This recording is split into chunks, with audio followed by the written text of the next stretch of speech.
Naman, masarap. Dinamihan ko na paglagay ng cinnamon at walnuts. O, ganito siya sa loob. Ipakita ko ang recipe, baka naman gusto nyo rin itong gawin. So, unang-una ay nagmix muna ako ng ating fillings. At pagkatapos nito ay ang dough na naman ang ating i-mix. Isang itlog lang ang kailangan. Lagyan ng 4 na kutsarang asukal. Pwede refined sugar, light brown or pwede naman yung dark brown sugar. Ukay-ukayin or i-mix gamit ang wire whisk. Kung wala kayong wire whisk, walang problema. Pwede tinidor. Yes, pwede naman. Tinidor lang ang gamitin. Then, lagyan ng maligamgam na gatas. 250 ml yan. Or isang baso. I-mix ulit. Lagyan ng 2 teaspoons na active yeast. Then mix or ukay-ukayin. Lagyan ng 2 tablespoons na melted butter. Salted butter yung ginamit ko dito. Kapag di salted butter ang gagamitin, magdagdag rin tayo ng 1/2 teaspoon na asin o refined salt.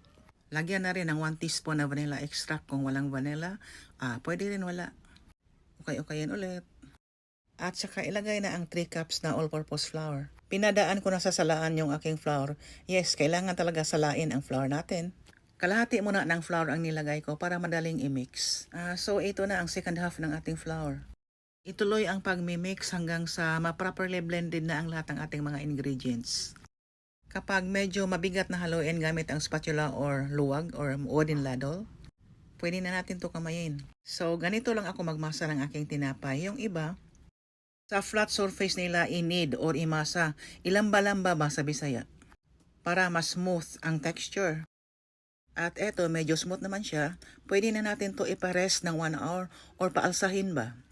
Pero i-form muna natin ng bola. Pahiran muna ng cooking oil or butter ang ating mixing bowl upang di dumikit siya habang pinapaalsa natin siya. At saka lagyan na rin ng konting butter yung sa ibabaw ng ating dough. Takpan ng cling wrap or anything na pwede itakip.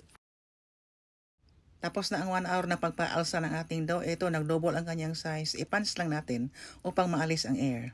Then, hiwain na natin into desired sizes. Kung pang negosyo or business, dapat equal ang pagkahiwa. So, ito, bale, 14 slices ang nagawa ko.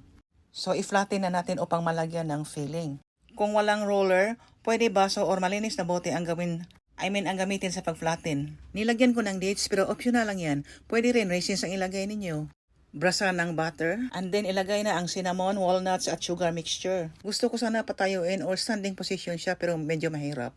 So, pahigain ko na lang yung iba. Same procedure lang ang ginamit ko sa the rest of the slices. Pagkatapos i-roll, i-press yung end upang di siya bubuka habang niluluto natin. I-rest or paalsahin ulit ng 10 minutes lang habang nag-preheat sa oven at 160 Celsius. And then, brasa ng igwas bago isa lang sa oven.